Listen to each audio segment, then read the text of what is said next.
Baik pemirsa, kita telah kembali di segmen ketiga. Tentunya kita masih akan membahas lebih dalam lagi. Kalau tadi di segmen pertama dan juga segmen kedua, ini ceritanya begitu menguras tenaga dan juga hati saya ya tentunya Pak ya. Alhamdulillah, tapi yang jelas semoga orang tua dari Mas Kansa selalu diberikan kesehatan dan kita doakan beliau juga tenang di sana, surga yang menantinya. Insya Allah. Baik, kalau misalkan tadi saya sedikit mengulik, masyarakat sebagian hanya yang tahu. Kemudian bagaimana masyarakat yang lain hanya mengira tempat ini khusus untuk kaum disabilitas saja. Kira-kira tanggapan Bapak seperti apa? Apakah memang selama ini banyak yang mengira hal yang sama seperti itu? Iya, jadi itu berawal dari namanya saja. Jadi namanya memang KK Suli. Jadi K itu sebetulnya banyak, bisa kedai, bisa kafe, bisa K itu bisa Kansa, anak saya Kansa. Suli adalah susu tuli. Artinya susu yang dibuat oleh teman-teman tuli. Nah, dari situ mungkin orang banyak melihat, oh ini perkumpulan anak tuli. Jadi khusus anak tuli. Nah, makanya saya butuh seperti media untuk menjelaskan bahwa ini sebetulnya bukan khusus untuk anak tuli. Untuk orang umum pun juga sudah bisa. Bahkan disiapkan tempat untuk belajar bahasa isyarat. Kita sama dengan kafe-kafe mana sama tempat-tempat tempat sebetulnya sama. Ya memang menu-menunya cuma ini aja Pak, karena keterbatasan. Kita nggak tahu nanti pengembangannya seperti apa. Tapi ini sebetulnya sama dengan kafe pada umumnya, cuman ya keterbatasan tadi dari kata-kata Suli itu. Tapi kalau orang itu mungkin dari biasanya sekarang zamannya media. Kalau media bisa menjelaskan, mungkin orang umum, orang nanti sudah paham, nanti baru bisa ke sini. Memang ini berkaitannya hanya dengan branding sepertinya ya Pak ya. Jadi memang kita juga harus membantu bagaimana caranya kedai susu tuli ini bisa dikenal lebih banyak oleh masyarakat Jember. Betul. Baik, kalau tadi Bapak bercerita tentang Mas Kansa, kemudian apakah ada tujuan lain Pak untuk bisa mendirikan kedai susu tuli ini selain kita merealisasikan keinginan dari beliau, kemudian kita juga bisa membantu teman-teman yang lain untuk bisa terus berkarya tanpa kita memandang bulu siapapun itu dan apapun kondisi mereka. Apakah ada tujuan lain Bapak hari ini? Jadi memang awalnya Kansa buat tempat ini kita bilang bahwa dia ingin hanya sekedar untuk mengisi waktu luang saya sebetulnya, tapi ternyata sebetulnya di sini ada edukasi. Sebetulnya ini untuk edukasi, untuk pembelajaran kewirausahaan. Jadi saya khususnya untuk teman-teman tuli, silakan datang ke sini, belajar berwirausaha. Ini yang paling utama di sini adalah kita bisa belajar bagaimana orang berjualan seperti apa, menyiapkannya seperti apa, jenis tempatnya. Saya tidak menutup siapa saja, khususnya teman tuli. Jadi harapan saya tujuannya selain untuk edukasi tadi, di sini juga tadi saya sebutkan itu buat teman-teman yang tuli ya. Kita juga sudah rencana masih membuat bisa membuat produk, bisa belajar dengan membuat membatik, bisa membuat kue. Jadi harapannya ini ada produk khusus dari teman-teman ini yang bisa kita jual di sini gitu. Itu untuk untuk anak-anak yang tuli. Kemudian yang kedua untuk para orang tua yang mempunyai anak tuli, jadi tidak usah berkecil hati seperti saya, tidak usah berkecil hati. Monggo kita bimbing bersama, silakan datang ke sini, ini tempat belajar, tidak ada biaya di sini. Silakan belajar di sini, silakan mengembangkan diri, kita gali bersama-sama sampai menemukan bakat dia. Ini apa manfaatnya untuk bekal dia untuk kehidupan yang akan datang. Seperti itu. Jadi tempat seperti ini sebetulnya contohnya ada pembelajaran mental juga. Mereka ini yang selama ini berhubungan dengan saya sangat aktif sekali dengan teman-teman, tapi dengan orang-orang umum kadang-kadang ada yang minder. Disinilah tempatnya, karena dia harus berinteraksi dengan orang-orang, berinteraksi dengan orang-orang normal pada umumnya, dia harus berinteraksi, itu melatih mental. Dan saya berhasil di sini.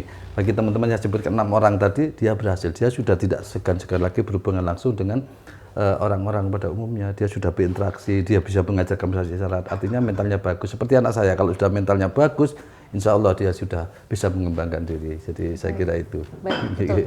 Tapi memang kalau misalnya kita melihat, saya tadi dengar Bapak juga sudah purna tugas pada tahun ini. Ya, apakah ini tandanya pada tahun 2024 ini Bapak sudah mulai ada rencana mengembangkan lebih besar lagi atau pengembangan yang lainnya untuk kedai susu tuli ini sendiri Bapak? Iya, jadi ini kan sambil lalu kita mengisi waktu Bapak ya. Biasanya kalau orang sudah purna tugas nggak tahu harus ngapain, tapi kalau sudah punya usaha, ini sepertinya salah satu jalan yang diberikan Mas Kansa juga untuk bisa dilanjutkan oleh sang Bapak sendiri. Kira-kira bagaimana Bapak? Iya, jadi Memang saya dulu karena masih bertugas ada karena kesibukan saya tidak bisa full di sini, full khusus untuk mungkin dibantu oleh mamanya saja di sini. Sekarang sudah pernah, maunya saya mau full di sini gitu. Akan tetapi tadi itu saya sebutkan dengan pada saat sibuk ada kansa. Begitu saya sudah purna, ya kansa sudah dipanggil oleh Allah. Seperti orang yang sudah kehilangan tongkat, tapi tidak itu saya ingat betul dengan semangat kansa. Akhirnya tempat ini saya teruskan biar bermanfaat seperti itu. Jadi saya kebetulan banyak ada mahasiswa dari UNED, dari FISIP datang ke sini, bisa katakanlah seperti praktikum sini sampai 2 bulan. Dari situ saya bisa belajar, kita bisa sharing gimana untuk mengembangkan ini, dan ini kayaknya ini sekarang kan sudah zamannya media. Betul. Jadi kemarin sudah kita mulai membentuk Instagram, seperti kedepannya seperti itu. Jadi harapan saya ya tadi saya sebutkan tadi, semuanya monggo tempat ini, saya mempunyai tempat yang memang kecil tempat ini memang kecil, tapi saya ingin tempat ini sangat-sangat bermanfaat khususnya untuk teman-teman tuli. Maka kami harap bagaimana cara menyebarkan informasi bahwa tempat ini adalah tempat edukasi, tempat pembelajaran untuk teman-teman tuli sebagai bekal kehidupan itu. Kayaknya melalui media, jadi itu yang saya harapkan, itu saya coba untuk mengembangkan kembali seperti itu. Jadi memang fokusnya nanti di media ya. Jadi media. Kalau misalkan teman-teman di sini kan udah pada banyak yang kuliah juga ini Pak, Betul, jadi iya. saya rasa mereka juga bisa saling membantu. Betul, iya. Untuk bisa mempromosikan, karena Iya. memang di digitalisasi saat ini Iya. selain media sepertinya tidak ada lagi ya Pak yang harus dikembangkan. Saya siap seandainya ada teman-teman tuli banyak di sini, kumpul sini, mau saya kembangkan, saya cari, mau praktek untuk katakanlah memproduksi, membuat minuman seperti apa, membuat kue, membuat batik, saya siap kok.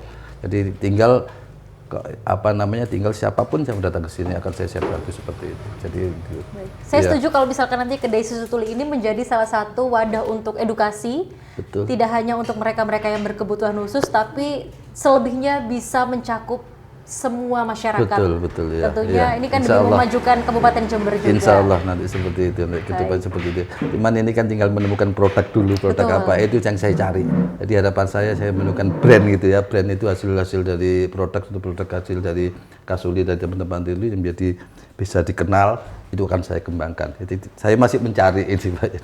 Jadi saya butuh bantuan sharing dari masyarakat lah, daripada apa untuk belajar supaya yang cocok untuk Kasuli ini. 2024 masih panjang sekali Masih Bapak. panjang Jadi masih sekali. ada sisa 11 bulan Insya Allah untuk tercapai bisa nanti. memantapkan Betul, semuanya. kita yakin pasti tercapai, nanti kita kan. Insya Allah. Tapi itu yang penting biar bermanfaat lah tempat ini, intinya itu biar tempat ini sangat bermanfaat untuk siapapun, untuk teman-teman yang tuli.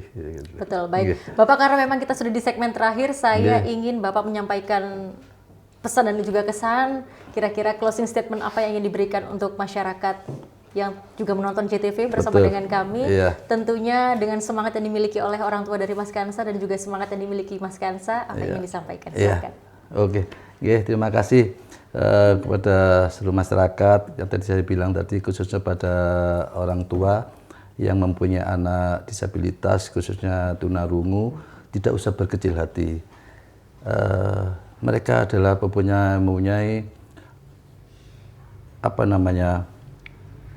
bakat-bakat yang terpendam, yang harus kita gali. Makanya ini salah satu tempat, monggo datang ke sini, bawa ke sini anak-anak yang tunarungu, silakan datang ke sini, kita gali bersama saya, kita gali, kita cari bakat itu sampai menemukan, biar bagi nantinya akan jadi bagi bekal hidup dia kemudian akhir. Kepada masyarakat, khususnya masyarakat di sekitar Kasuli, saya ucapkan terima kasih atas dukungannya, hingga meskipun anak saya sudah meninggal, tapi tempat ini tetap berdiri biar bermanfaat. Saya kira itu, Mbak. Terima kasih. Baik, terima kasih Bapak. Terima kasih teman-teman. Saya boleh dibantu teman-teman. Kalau isyarat terima kasih bagaimana, Pak? Terima kasih. Terima kasih. Boleh. Dadah. Terima kasih semuanya. Sehat ya semuanya ya. Oke. Baik pemirsa, itulah tadi dialog yang begitu bermanfaat menurut saya dan juga ini sangat menyentuh hati sekali, so touching sekali. Jadi saya harap seluruh pemirsa JTV juga yang menyaksikan tayangan Dialog Jember nantinya bisa mampir di sini. Iya. Alamatnya di mana, Bapak? Jalan Manggis nomor 95. Jalan Jember Lor. Manggis nomor 95. Jember Lor. Jember Lor. Jadi lokasinya sangat strategis sekali. Betul, ya. Motor, mobil juga aman sekali untuk masuk. Posisi Meskipun jalan. tempatnya sesederhana ini, tapi kehangatan di dalamnya yang perlu pemirsa rasakan. Baik, tentunya saya Vidya Andina mengucapkan terima kasih. Semoga kita semua diberikan kesehatan dan juga umur yang bermanfaat. Jangan lupa untuk saksikan Dialog Jember bersama dengan JTV. Assalamualaikum warahmatullahi wabarakatuh. Waalaikumsalam warahmatullahi wabarakatuh.